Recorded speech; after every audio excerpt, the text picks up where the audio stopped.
O que você quer ser quando crescer?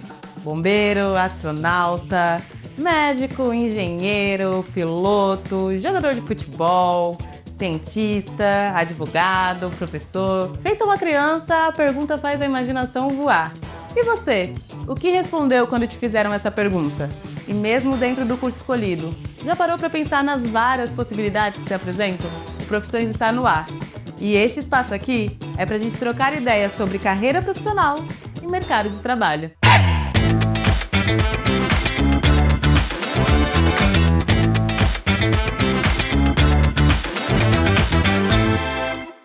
Eu era jovem numa época em que havia uma grande expectativa de que a ciência ia salvar o mundo.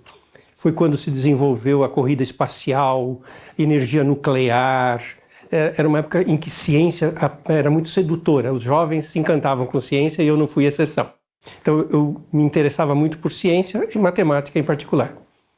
E eu gostava muito de dar aula. E aí essas duas coisas foram se juntando.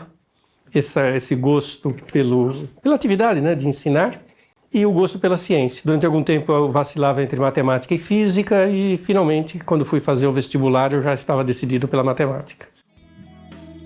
Hoje a nossa conversa é sobre a ciência que abrange os números e operações, as formas geométricas, as medidas, interpretações de dados e raciocínio lógico. Nosso tema de hoje é matemática, um dos cursos oferecidos pela Univesp.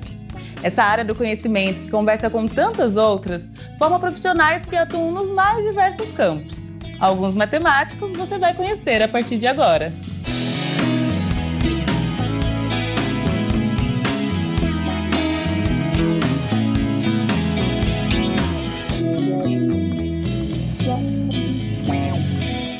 Eu fiz a minha carreira como pesquisador. Começou na área de geometria, evoluiu para coisas um pouco mais aplicadas, sistemas dinâmicos, a gente chama isso em matemática. E eu sempre gostei de trabalhar com pessoas de outras áreas. Então eu fiz um estudo com pessoas das ciências biomédicas sobre navegação de pombo-correio, os modelos matemáticos que explicam como que pombo-correio acha o caminho de casa. É um tema de pesquisa bastante importante em neurociências. E mais recentemente eu fui trabalhar na psicologia, com o estudo de gêmeos, que é uma parte assim, super importante dentro da ciência moderna, entender o comportamento biológico dos gêmeos. É difícil saber o momento em que eu decidi que eu gostava de matemática. Eu sempre gostei de matemática, eu ia bem na escola, era a matéria que eu não tinha que decorar, então eu odiava decorar, mas eu acho que a gente tem que dar crédito para bons professores. O estatístico, eu sempre gostei, continuo gostando do mundo de estatística, e o matemático aplicado também tem esse perfil da gente lidar com diversas áreas do conhecimento. A gente não precisa só fazer matemática, né? Isso é o matemático puro, que só faz a matemática.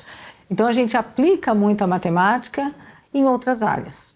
E isso eu sempre gostei de fazer, até por isso que eu escolhi estatística, né? Eu tenho esse perfil de lidar com outras áreas. Então eu já trabalhei com a linguística, hoje eu trabalho com um grupo que estuda gêmeos na psicologia, né? E trabalho também na matemática, certo? Na probabilidade. Hoje a inteligência artificial aí tá vindo com tudo, eu tenho alguns alunos trabalhando com isso. E essa diversidade, para mim, é o que me agrada muito. Eu sou apaixonado pela matemática desde pequeno e atribuo uma boa parte disso aos professores que eu tive no decorrer da minha vida. Eu sempre quis ser professor de matemática desde os 11 anos. E a matemática, para mim, é a escrita pelo qual o universo foi desenhado, foi escrito, foi estipulado a maneira como o cosmos funciona. A matemática, para mim, é uma paixão. Eu não gostava de ir para a escola, mas a única coisa que eu sabia é que eu era da área de exatas, né? A minha ideia, desde novo, era fazer um concurso para o metrô, só que na área técnica, trabalhando na manutenção. Esse era um dos meus sonhos quando eu era mais novo. E surgiu essa oportunidade desse concurso, que era no ensino superior.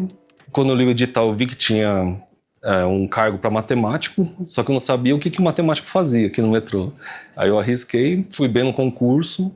Quando eles chamaram, já me alocaram numa área chamada estratégia operacional, onde eu estou até hoje. O curso de matemática é um curso que permite muitas opções profissionais diferentes.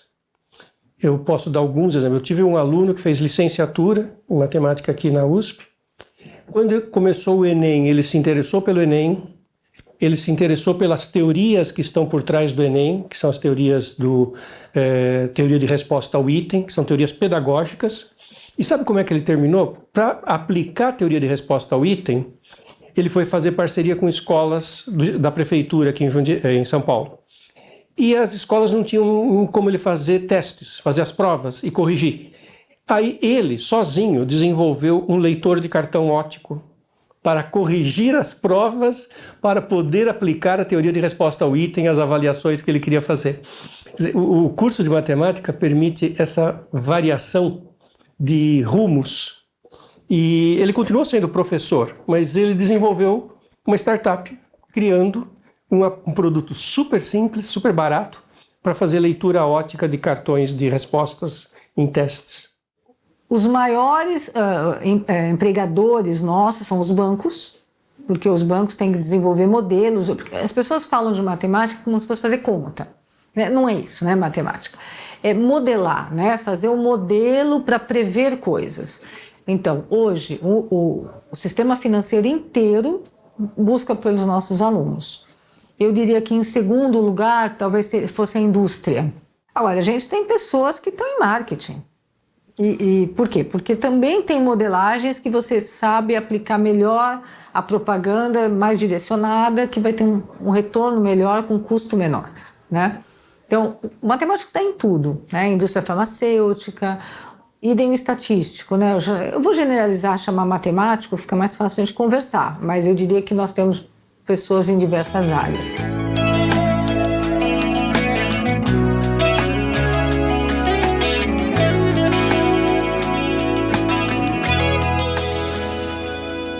Desde que eu entrei aqui no metrô, eu trabalho com estudo de demanda de passageiros e oferta de trens. Então, a gente analisa como que é a entrada dos passageiros em todas as estações durante o dia inteiro, todos os dias do ano. Sábado, dia útil, domingo, feriado.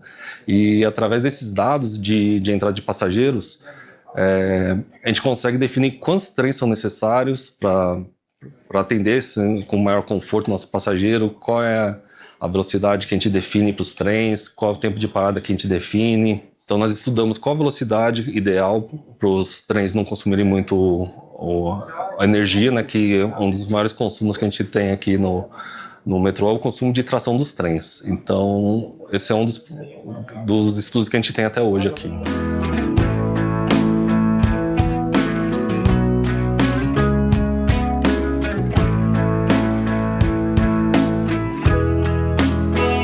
Eu já chego todo dia, eu avalio como foi a oferta do dia anterior, se a gente conseguiu cumprir os nossos indicadores. Nós temos algumas metas a serem cumpridas, como, por exemplo, o tempo de viagem do passageiro, o intervalo entre os trens, se as viagens que a gente programou foram cumpridas. Então, a primeira coisa que eu faço é avaliar como que foi o dia anterior, para ver onde que a gente pode melhorar, se a gente não cumpriu alguma meta, por que a gente não cumpriu e como que a gente pode fazer, quais são os planos de ação para poder cumprir essa oferta, os nossos indicadores que são muito importantes para a companhia.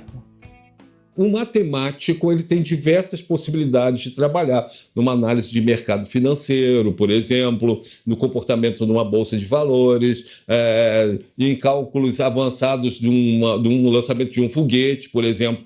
No nosso caso, no meu caso, eu sou licenciado em matemática, eu sou professor de matemática.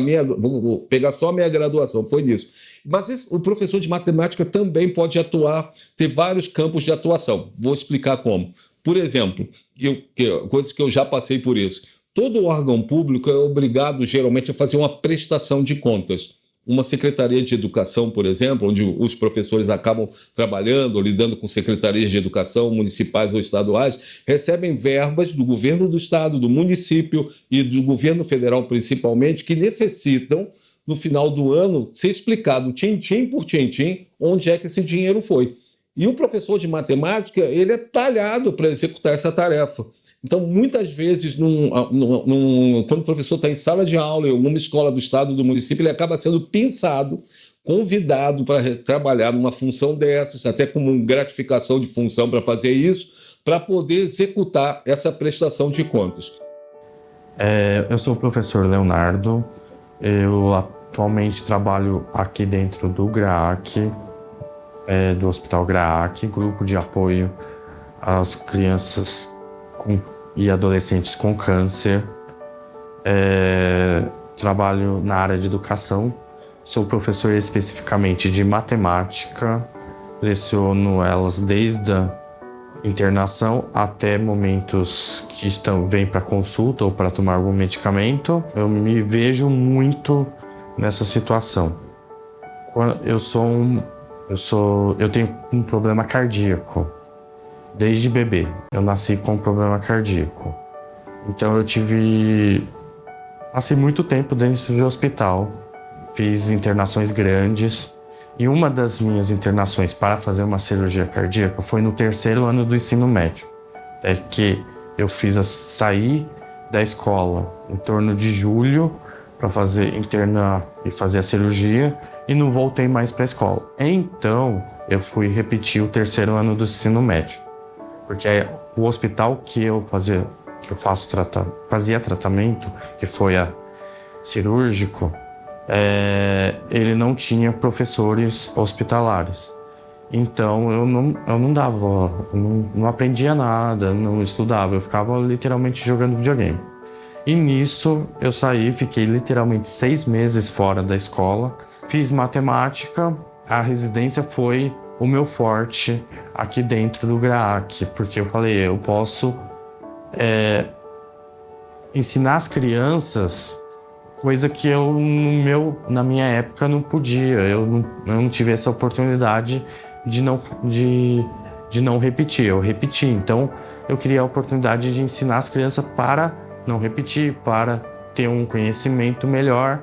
Então, foi essa proposta de entrar aqui. As minhas aulas em torno das 9 da manhã até as 5 da tarde.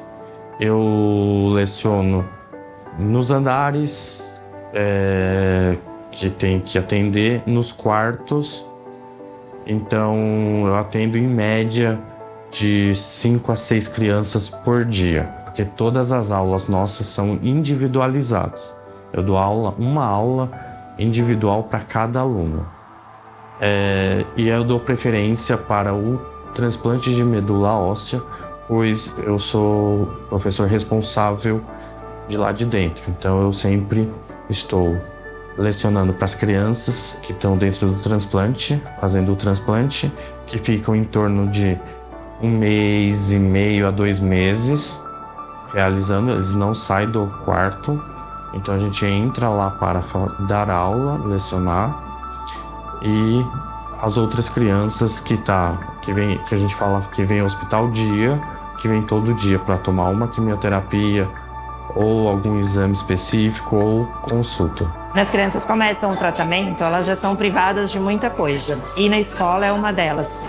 Então, o apoio que a Escola Móvel dá para as crianças aqui é fundamental para que elas fiquem estimuladas e não desistam de estudar. Os professores aqui são muito acolhedores, ajudam muito as crianças. Ela adora o professor Léo, é o professor preferido dela de matemática.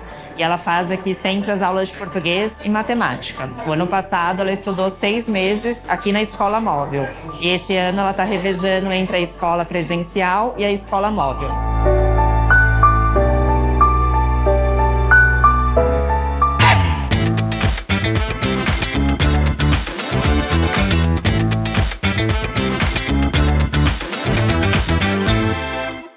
Matemática é o tema deste episódio.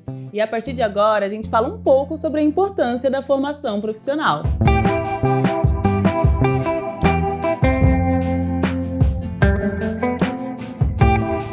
Eu tenho como formação a licenciatura em matemática. Tive a oportunidade de estudar aqui na Univesp. Este polo foi um polo de estudo meu. Tive aqui nessa sala durante algum tempo, foi muito bom. Há 8 anos eu leciono matemática. A Univesp também ela nos formou também para lecionar biologia, química e física. Nós temos a qualificação para fazer isso. Mas hoje eu decidi por apenas lecionar matemática. Foi nos nossos estágios que nós temos no final do curso que eu falei, não, eu quero fazer o estágio. E eu fiz questão de fazer o estágio numa escola da prefeitura aqui do nosso bairro. E aí foi quando eu tive esse primeiro contato com sala de aula no papel docente. E isso fez com que eu tomasse a decisão de falar, não, eu quero isso para mim. Eu sempre dei aula no meu bairro aqui. E eu sei a realidade deles, né? Eu saí dessa realidade. Eu vivo até hoje aqui. Mas acho que isso é um dos papéis do docente, é justamente isso.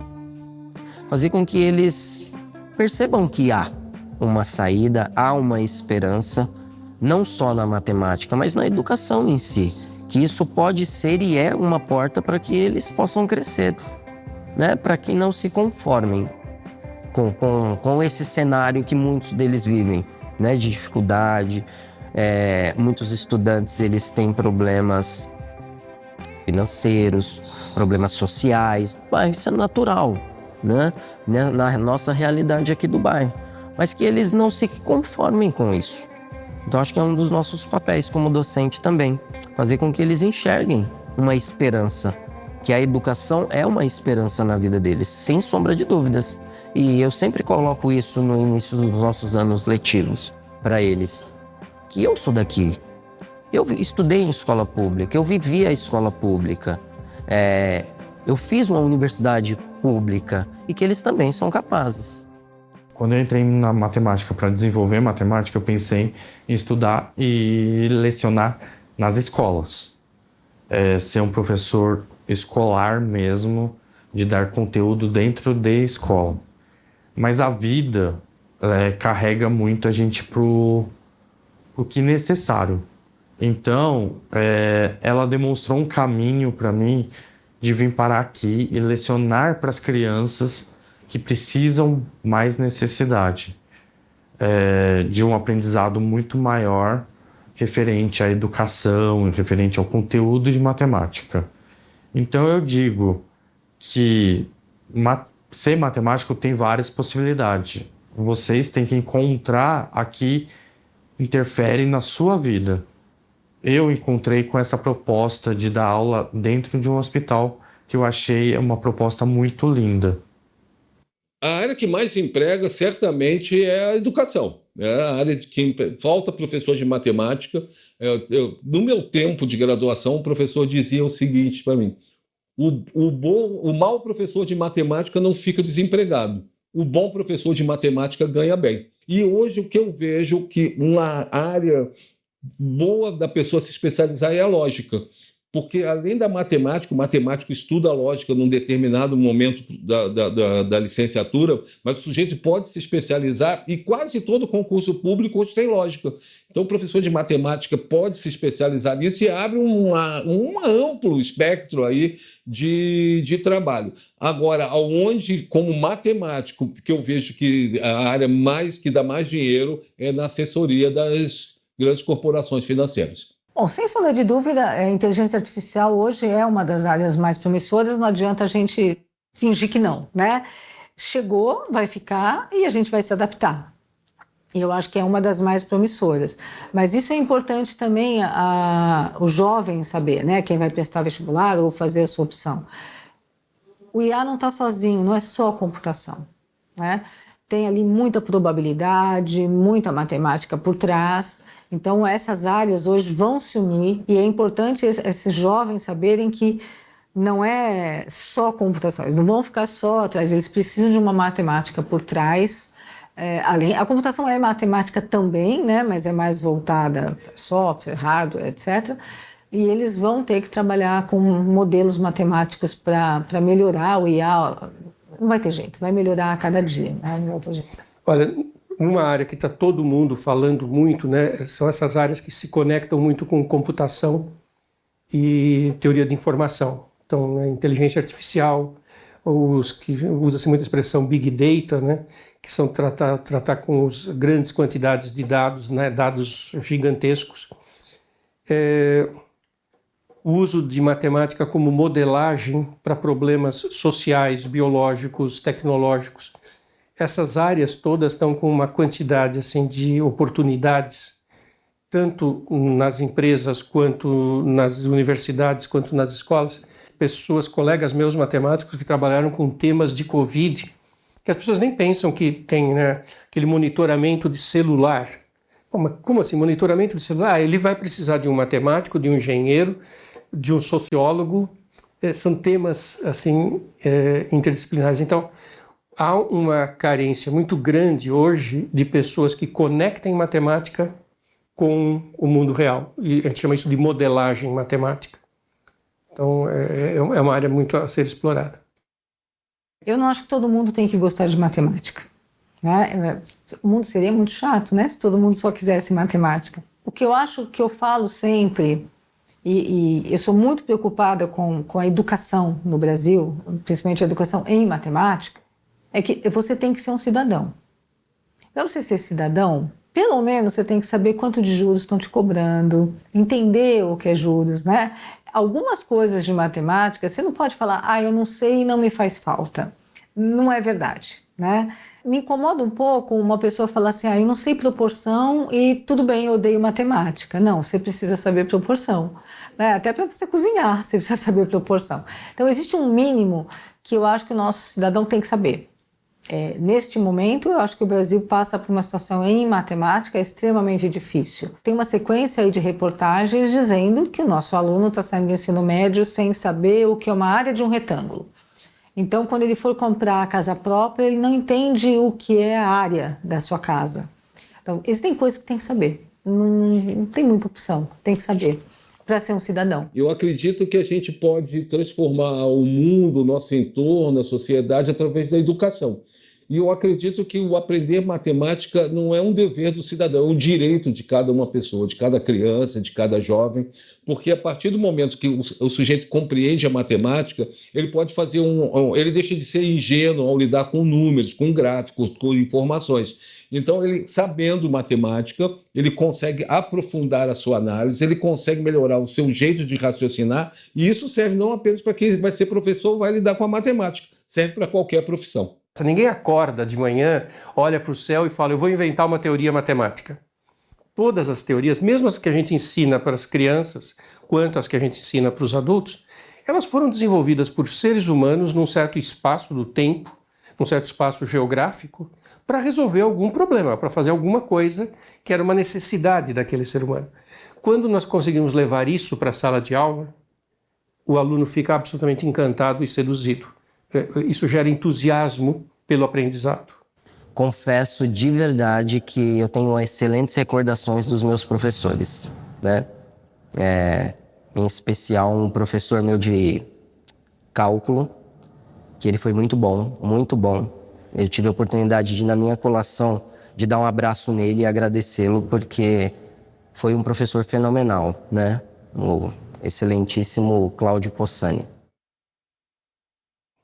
Eu fico sempre emocionado quando eu falo disso. O reconhecimento dos alunos, ele tem uma coisa que, às vezes, os alunos não percebem a importância para o professor. Eu disse isso uma vez na formatura da Univesp. Quando eu decidi ser professor, foi uma decisão que eu tive lá no passado, né? Quando os alunos, e os alunos da Univesp me reconhecem, né, como um professor que eles gostam, quando um aluno vem, depois de não sei quantos anos, reconhece o professor, me convida para ser homenageado, qualquer coisa assim, esse aluno, ele atribui valor e significado para a minha vida, para as decisões que eu tomei. Ele me faz ver que a decisão que eu tomei há não sei quantos anos foi válida, foi correta. E ele agrega valor e significado para as minhas decisões pessoais, para a minha vida. Então, de longe, a coisa que mais me marcou nessa trajetória toda tem sido o reconhecimento dos alunos. E para os nossos licenciandos, eu enfatizo muito isso. É uma carreira que, após alguns anos trabalhando, eles vão ter a mesma experiência que eu estou tendo de encontrar um ex-aluno que vai abraçá-lo e agradecer por tudo que aquele professor fez por ele. Isso é um reconhecimento que não tem nada que se compare, é assim, impagável. 3, 2, 1, já!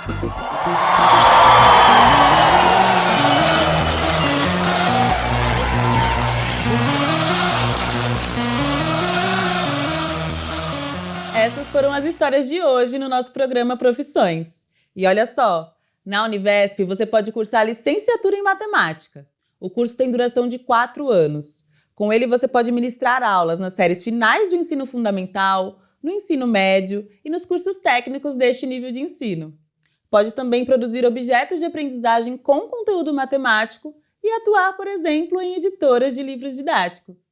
Lembrando que a Univesp é uma universidade pública e na modalidade EAD, ensino à distância. Se você gostou da ideia, acesse o QR Code e se informe. Beijo e até a próxima!